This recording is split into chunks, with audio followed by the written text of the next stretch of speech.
नमस्कार फ्रेंड्स, स्वागत करते हैं आपका अपने यूट्यूब चैनल एमएस न्यूज 2019 पर।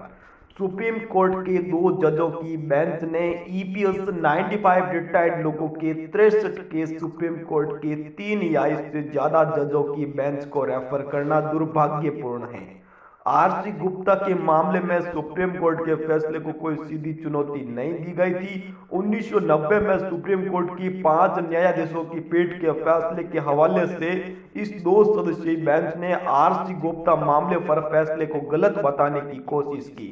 जी हाँ फ्रेंड्स, लेकिन इस तथ्य को ध्यान में नहीं रखा कि 1990 में ईपीएस 95 पेंशन योजना मौजूद नहीं थी और आवेदन में मुद्दे अलग थे। तथ्य यह है कि आरसी गुप्ता की योग्यता पर पुनर्विचार करने की कोई आवश्यकता नहीं है और इन मामलों को 3 या अधिक न्यायाधीशों की पीठ के पास भेजने की कोई आवश्यकता भी नहीं थी। जी हाँ फ्रेंड्स, वास्तव में केरल उच्च न्यायालय के फैसले के खिलाफ अपीलीय याचिका के निपटारे के लिए मामले को बड़ी पीठ के पास भेजा जाना उचित होता। जी हाँ फ्रेंड्स, दरअसल इस संबंध में अदालती लड़ाई तब शुरू हुई जब भविष्य निधि संघ ने पूर्णकालिक पेंशन के विकल्प के लिए 1/12/2004 की अंतिम तिथि निर्धारित की।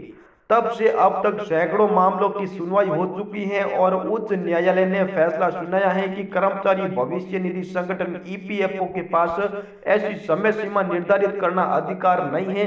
शीर्ष अदालत ने बाद में ईपीएफओ की ओर से दायर लगभग 10 अपीलों को खारिज करते हुए शीर्ष अदालत के फैसले को बरकरार रखा। बाद में आरसी गुप्ता के मामले में सुप्रीम कोर्ट ने ईपीएस 95 पेंशन योजना की धारा 11 का अर्थ स्पष्ट किया है और 4/10/2016 को फैसला सुनाया कि ऐसा विकल्प प्रदान करने के लिए कानून में कोई समय सीमा नहीं है। जी हाँ फ्रेंड्स, इस प्रकार सर्वोच्च न्यायालय ने देश के 2016 तक ईपीएफओ के लगभग 10 अपीलीय मामलों को और फिर 4/10/2016 को फिर से कर्मचारियों और पेंशन भोगियों के पक्ष में आरसी गुप्ता के मामले में पेंशन भोगियों के पक्ष में फैसला सुनाया। सुप्रीम कोर्ट के इस फैसले को ईपीएफओ के वरिष्ठ अधिकारियों की समिति ने 8/12/2016 को फिर supreme court central board of provident fund association CBT ने 19/12/2016 को बरकरार रखा।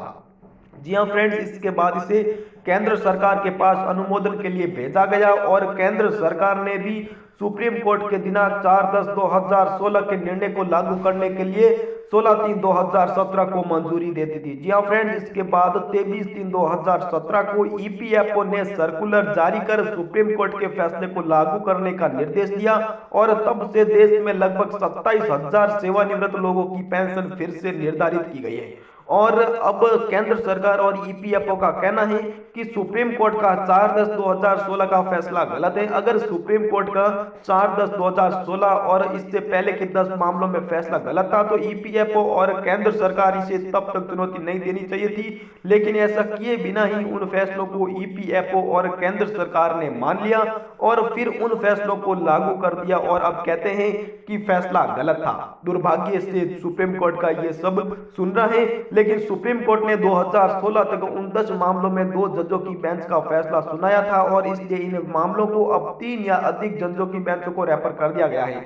लेकिन इन सभी मामलों को एक बड़ी बेंच के समक्ष वर्गीकृत करते हुए अदालत ने केवल ईपीएफओ के अधिवक्ताओं के तर्कों का समेटा है और निर्णय ले लिया। यदि पेंशनरों के वकीलों की दलीलें पूरी तरह से सुनी जाती तो बहुत समय लगता, इसलिए इसे टाला गया और उन्हें बहुत कम समय दिया गया। जी हाँ फ्रेंड्स, यदि सेवानिवृत्तों के पक्ष को पूरी तरह से सुना गया होता तो विद्वान जजों को पता चलता कि केंद्र सरकार ने 4/10/2016 के निर्णय के कार्यान्वयन को मंजूरी दे दी थी और इसका कार्यान्वयन 23/3/2017 से शुरू हो गया और लगभग 27,000 सेवानिवृत्त लोगों की पेंशन को पुनर्निर्धारित किया जा चुका है। साथ ही जबकि पीठ ने केवल ईपीएफओ के पक्ष को सुना, उसे ध्यान में रखना चाहिए ताकि भविष्य निधि संघ ने 2004 से कट ऑफ तिथि के नाम पर कर्मचारियों को पूर्ण वेतन पेंशन का भुगतान करने का अवसर नहीं दिया, पर यह नहीं हुआ। जी हाँ फ्रेंड्स, साथ ही 12/10/2018 को केरल उच्च न्यायालय के फैसले के खिलाफ प्रोविडेंट फंड एसोसिएशन द्वारा दायर एक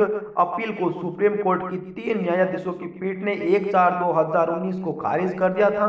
1/4/2019 के फैसले के खिलाफ पुनर्विचार याचिका को सुप्रीम कोर्ट की 3 जजों की बेंच ने 29/1/2021 को विपक्ष की राय सुने बिना ही स्वीकार कर लिया। केरल उच्च न्यायालय के दिनांक 12/10/2018 के निर्णय के विरुद्ध केंद्र सरकार ने एक अपील भी दायर की है। अब दोनों अपीलों पर 3 या और अधिक जजों की बेंच के सामने सुनवाई होगी। जी हाँ फ्रेंड्स, जाहिर है कि इन सभी मामलों की सुनवाई अब एक बड़ी बेंच के सामने होगी। कानून पूरी तरह से पेंशनरों के पक्ष में है और अगर सुप्रीम कोर्ट केंद्र सरकार के दबाव के बिना फैसला करता है तो फैसला पेंशनरों के पक्ष में होगा और फिर सेवानिवृत्त लोगों को न्याय मिलेगा। लेकिन ये समय उन बुजुर्ग गरीब पेंशनरों के लिए है जो जीवन के अंतिम दिन गिन रहे हैं। आइए बस कहें, जो कुछ भी होता है वह बेहतर के लिए होता है और विश्वास करें कि अंत में जीत सत्य की ही होती है। जय हिंद, जय भारत, आपका दिन शुभ।